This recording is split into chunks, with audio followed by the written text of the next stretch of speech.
Semifinal Saturday is officially in the books, and Championship Sunday is set. After a pair of fantastic games, Tennessee beats Auburn, Florida beats Alabama. It'll be Vols and Gators for the title in Nashville. And we're here breaking it all down. Hello, I'm Chris Phillips. He is lead basketball analyst here at SEC Unfiltered. Dave Shumate. Appreciate each and every single one of you tuning in. As always, make sure you like, subscribe, turn on notifications. Check us out via podcast. If you get your podcast, you can also find us across all social media platforms as well as our website, secunfiltered.com. And as always, we're powered by our friends over at FanDuel. Visit FanDuel.com/SECU to join today and get started with $200 in bonus bets when you win your first $5 bet. Once again, that's FanDuel.com/SECU to get started with $200 in bonus bets today. Once again, we've reached the light at the end of the tunnel. We've reached the end of the week in Nashville because Championship Sunday is officially set after Tennessee takes down the Auburn Tigers earlier today. Florida with an emphatic win over the Alabama Crimson Tide. It'll be Vols and Gators in the championship tomorrow afternoon. But before we get there, of course, going to break down these games and what took place on Saturday at Bridgestone Arena. Guys, I am Chris Phillips. Helping me talk all these games and break down everything we saw today, lead basketball analyst and my good friend Dave Shumate joins me once again. Dave, what's going on, man? Appreciate you taking the time. Glad to see you're staying safe from the storms down there. The weather's kind of crazy in your neck of the woods. Glad to see you're doing well. And obviously, I know you enjoyed the basketball today. What a slate of games we had. And obviously, Championship Sunday is officially set. Yeah, no, I mean, it's going to be a fun matchup. Tennessee, Florida, round 3, split. Both teams just kind of split at that point. Tennessee, and think about those games, too, how lopsided those games were. So, here we go. Yeah. Tennessee, I think, getting a real culture kind of win there. That was a fun basketball game, that first game. The first half of the Bama-Florida game was fun, back and forth. In the second half, Florida just put the pedal to the metal and just exceeded past Alabama. Grant Nelson was out. I don't know if they held him out. We'll see from a perspective of maybe NATO's press conference at the end could let us know a little bit. It looked like a lower leg injury. So we'll see from that perspective. But other way, man, I mean, what do we both pick? We both picked Florida to win it, Florida, Tennessee. I had A&M, you had Florida. Not surprised to see Tennessee there. I think Tennessee's been playing some of their best ball this week, honestly, from like back-to-back standpoints. Playing really good this week. Still think Florida's a wagon, though, folks. It's just like every time you see them, they're just man. I think they're the best team in college basketball right now. They haven't been all season, maybe a little attributed to some injuries. They're getting everybody back. But, man, since they've gotten everybody back, the first time they went to Tuscaloosa 10 days ago, for them, it's the first time since Micah Handel came back, they've been 100%, dude, just plowing through people. I mean, it's not even close. I mean, it's like you say, belt to ass to everybody. But, man, a championship game should be fun. We knew it, though. I mean, if you could draw out of a hat these 4 teams, you could have a fun championship. So, excited to see round 3. We'll see tomorrow. I'm interested to see them. I'm sure they have a line you're going to make me guess here in a minute, CP. I'm fired up to guess it. Yeah, we'll get there in a second, Dave. Again, I want to focus on these games. A lot of interesting conversation, especially coming out of the first one. Again, Tennessee beats Auburn 70-65. Let's run through some of these stats really quickly. Tennessee shoots 43% from the field, 26% from 3. Zakai Ziegler leading the way with 20 total points in the game. Gainey with 15. Chaz Lanier with 12. You didn't look at Auburn, 42% from the field, 29% from 3. Who else but Janai Broome leading them with 23 points on the day. Kelly with 13, Jones with 10, Chad Bigum-Azara with 9 in this ball game. Dave, from the losing perspective, the Auburn Tigers, I mean, I wouldn't imagine your thoughts on them changed too drastically much, right? I mean, I think that you and I had talked before, maybe the offensive ceiling for both these teams was something that maybe at times concerned you. Give Tennessee a lot of credit, a really physical, obviously, style of play, and that worked out. But thoughts on Auburn? Did you learn anything about them in the loss, or is it kind of just the nature of the beast when it comes to the SEC tournament? I think when Denver Jones does what he does, like Auburn's a really good basketball team. I mean, Denver Jones went for 10 tonight, had a good start in the first half, kind of faded. The guy they need to step up. Again, I saw some people saying he's too big of a moment for Todd Pettiford, the true freshman. Ended up with 0 points. I don't think it was that. I just don't think he played well against a physical, obvious year to year. We know how it is with a Rick Barnes team. They play defense. They're physical. They out-rebound you. They do the tough things. They're going to make it tough on a true freshman guard. We know that. We know that. But he is going to have to play well in March if Auburn's going to ultimately reach San Antonio. I think they're going to need more than Todd Pettiford. Obviously, more than 0 points, folks. Anybody can tell you that. But, I mean, I think they're going to need him to play well. Again, Denver Jones, when he's shooting well, Auburn's pretty good. But, no, I mean, it'll be interesting to see what a bunch of defensive looks these teams that haven't seen Auburn all year but now have a ton of film on them, defensive looks they throw, maybe not in the first or second round, but when we get to the second weekend, where Auburn will probably be in Atlanta, let's call a spade a spade, they'll be the number 1 overall seed, and kind of see how teams defend Janai Brewery and go double him and be like, hey, we're not going to let him beat him, but hey, that's Denver Jones, Miles Kelly, Todd Pettiford potentially hitting you from behind the arc, or do you just kind of let Janai Broom get his and you try to not allow Auburn to go off from beyond the arc with their guards? I think I'll be interested to see how some of these teams will get deeper into the tournament. Because, again, I'd be shocked if Auburn got upset in the first weekend this year. And surprise here, CP. This would only be the second time Auburn has made it past the first weekend under Bruce Pearl. The only other time, Auburn went to Minneapolis and went to the Final Four that year at 19. But other than that, Bruce Pearl has not made it past the second weekend.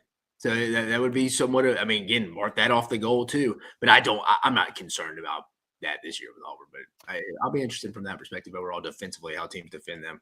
Now, Dave, the hot topic I've seen on social media, certainly I think one that's worth discussing, because you mentioned the next game we're about to talk about, Florida, Alabama. That was a battle for a 1 seed. A lot of Tennessee fans. And again, Dave, we were just talking off here before we got going. We had a comment waiting on us. We know how passionate the ball fans are. We love that about them. We absolutely do. One of the best fan bases in the SEC and all of college sports. I've seen a lot of folks chattering saying the Vols are deserving, especially if they win tomorrow, of a number 1 overall seed. They deserve to get bumped up. Your thoughts on that, and is there a path, does Tennessee in your mind deserve to be a number 1 seed if they are to win tomorrow? Again, a lot of folks out there, especially Tennessee fans, very upset at the idea. There's some college basketball bracketologists out there that believe no matter what, Tennessee is going to stay in that 2 seed line. Is there any way in your mind they get to a 1 seed?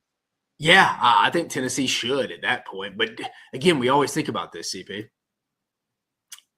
I think they try to get a lot of that work done tonight and into the evening where they're not having to implement like too much on a Sunday. Because, they got to get through the production to CBS. Again, I know they see it when we see it, they say. But, I don't know. I feel like they like to wrap everything up by Saturday night.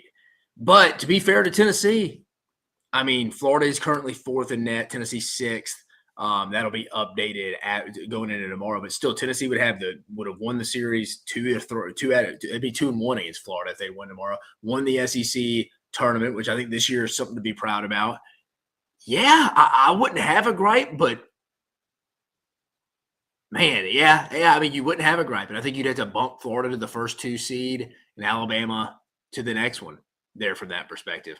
So really, it's whoever wins tomorrow's championship game, you could argue. I think if Tennessee, I think if Tennessee were to beat Florida tomorrow, I see Alabama, some of their metrics are better than Tennessee. So I see why people would maybe give Alabama the nod if you're comparing them as 2 seeds, even though Tennessee has the head-to-head, but it was on a buzzer beater in Knoxville. But with Florida, if you went 2-1 against them this year, Florida's non-conference schedule wasn't awesome. It's not their fault. Some of these games just didn't end up panning out for them like Wake Forest. But I'd have to give Tennessee the nod in that opinion. Now, that's my opinion. Will they do that? I'm not saying that's what they'll do. I don't know. Dave, on that note, let's talk about the other game. Again, Florida, as I love to say, putting belt to ass to Alabama, at least in the second half. Like you mentioned, this game close at halftime, but it kind of almost feel like Dave played out like you and I thought it would from the standpoint of this Florida team is just playing the best basketball we might in the country right now. They win this game 104-82. You look at the numbers, Dave, Florida shooting 51% from the field, 44% from 3. You look at their top scorers, Walter Clayton Jr. with 22 points, Richard was 16, Martin was 16. You then look at Alabama. They shoot 42% from the field, 31% from 3. Their top scorers, Youngblood with 14. Is it Amorier with 12? Clifford Amorier. Amorier, okay, with 12. Mark Sears with 9. Dubate with 12. Philon only had 3 points. He was a big star last night. Only had 3 points in this game. 1 for 9 from the field. 1 for 5 from 3. Dave, from the Alabama perspective, like we've talked about with Bama, I worry about them defensively. I do. We know they can score with anybody, and obviously with their up tempo, they're going to allow more points than probably your normal college basketball team. But just thoughts on Bama, what you saw. Again, you and I were talking off air. It's not all bad with the Crimson Tide being able to get off your feet, have that extra rest going in the NCAA tournament. Yeah, and I know it may just be one more game, but think about who that next game is against. I mean, you had a physical game today against a physical Florida team, physical and athletic Florida team, let's say that. And then your next game is against Tennessee, who's arguably the most physical team, if not a top 2 or 3 physical team in the entire country. It puts a lot on you. Grant Nelson probably wouldn't even play tomorrow. He's putting some more miles on it. Again, not saying they wanted to lose. I'm not saying that. They would have preferred to win, but not always bad from that perspective. Got to get off your feet. Go get some rest. They need Grant Nelson playing at a high level, I think, for them ultimately to reach their goal to get to the Final Four. Mark Sears has got to get going. He's been disappointed in the last 3 games from beyond the arc, at least. He's still producing numbers, but his style of play allows him to get to the free throw line, the rim, to quietly. Even in some games Alabama didn't look good, you'll look at it or play well. You'll go to the box score. It's like Sears had the quietest 22 points you'll see. But from shooting from beyond the arc, so in this tournament, was not great. That's got to be better. And I think it's, again, we talked about Todd Pettiford. You mentioned LeBaron Philon only had 3 points tonight. He's playing against 3 physical veteran guards and Walter Clayton, Will Richard, and Elijah Martin. It's going to be tough for a true freshman like that. Again, I don't think it's too big of the moment like people were saying about Todd Pettiford for him for Auburn. I think it's just, hey, I think Florida is the best team in the country right now, and Tennessee is one of the best defensive, if not the best defensive team in the country as well. So give both those true freshmen a break. It'll only lighten up as you get in NCAA tournament play until we maybe get in the round of Sweet 16 will maybe be the first time we see an SEC on SEC matchup. Maybe the second round, maybe like an Arkansas 8-9 would play Auburn. Maybe we could get that, but I mean, the competition level should drop for a lot of these SEC teams here coming up. Yeah, I mean, it's certainly the gauntlet you've gone through in conference play. It's only going to help. First, you would at least think the first weekend for the majority of these SEC teams. And again, Dave, when Florida's shooting 51% from the field, 44% from 3, I mean, it's pretty much game over. You don't have much of a chance. They were red hot in this ball game, especially in the second half. You did mention, Dave, earlier, again, we get Florida, Tennessee in the championship. I'm going to put you on the spot, Dave. Our friends over at FanDuel, the spread is officially out for this one. Give me a number. What do you think? Who does FanDuel – who does Vegas favor in this one? I'm going to go Florida minus 3.5. The official number, Florida minus 2.5. Florida minus 2.5. Over under set at 139.5. So the Gators are the favorites. You can get Tennessee plus 114 on the money line. Any Vols fans out there, if you're feeling frisky, you think the Vols are going to get the job done. And boy, oh boy, a guy that many Vols fans doesn't think knows how to coach, Rick Barnes. He just keeps on winning. So I don't know. Here we are yet again. Rick Barnes just getting him to the title game. So Tennessee's fighting. I don't know what Dave's father-in-law they're is. They're going to end up being a 2 seed. They're going to end up being it. I think Florida has locked it in. I'm just saying I definitely think it's a conversation if Tennessee were to win. I just think the committee, and to be fair, there's nothing wrong if you put Florida 1. I mean, eyeball test, there's no way Florida's not a top 4 or one of the top 4 1 seeds in the country right now. It wouldn't make sense at all. Yeah.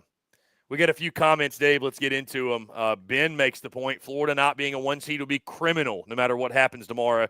They'd have the same record as Auburn and the at Auburn win. Why is this even a discussion? He continues, plus Florida just blew Bama out, handled them 10 days ago. Game was not as close as the score. It took Tennessee a buzzer beater to beat Alabama. Is it that obvious you think Florida deserves it? Yeah. I mean, the metrics aren't that much different. I think the way Florida has played down the stretch, I mean, they look like the best team in the country. So, no, I have no problem with Tennessee. I mean, if we're just going off eyeball testing recently, you'd put Florida at 1. Obviously, we're not doing that because it's a big resume. Auburn obviously deserves that. But I think again, I think Florida's going to be a lot of people's national title picks no matter what happens tomorrow in the SEC Tournament Championship game when people are filling out their brackets. Dave, let's get to a few more comments here. We got some Bama folks. Andrew the Goat says, Bama's still better than Florida. Florida got a lucky win against Bama because no Grant Nelson in the second half for the Crimson Tide. I don't. Bama doesn't win that game if Grant Nelson plays anyways. It's closer because he was playing well, but no, I don't think you can say they win that game. Yeah. A lot of Tennessee love. Obviously, Big Orange says go Vols. And our guy, they 10-run ruled Florida today, huh? They did. They 10-run ruled the Gators on the diamond. Yeah, hell of a day to be a Vol. Yeah, our guy Monty in here, Tennessee baseball, put belt to ass, 10-0 run rule. So, yeah, great day to be a Vol. And it is interesting. We get Vols and Gators on the hardwood. We've got Vols, Gators on the diamond. So, a lot of Vols and Gators. CP, put a pick in. Who you going with? I'm going to go with Florida. I think Florida's the hottest team in the country. I know Tennessee defensively. They'll be really physical, but Florida, listen, Florida was my pick coming into the conference tournament. It was yours as well. Nothing has changed your mind. Yeah. I'm not backing off of that now. Florida is playing the best basketball of anyone in the country. Tennessee's playing better in this tournament than I anticipated. Again, it wasn't that I thought Tennessee had played bad. We both just have them. I had them losing A&M. You had them losing to Vanderbilt. But I will say, I think this is the best stretch of like 2 games I've seen Tennessee play in a while. They're looking good overall. You would like this if this continues into March. You'd feel really good if you're a Tennessee fan. But is it this week? Tennessee's looked really good. They got a chance tomorrow. We'll see. But I'm with you. I got to go with Florida. I mean, Florida looks like the best team in the country.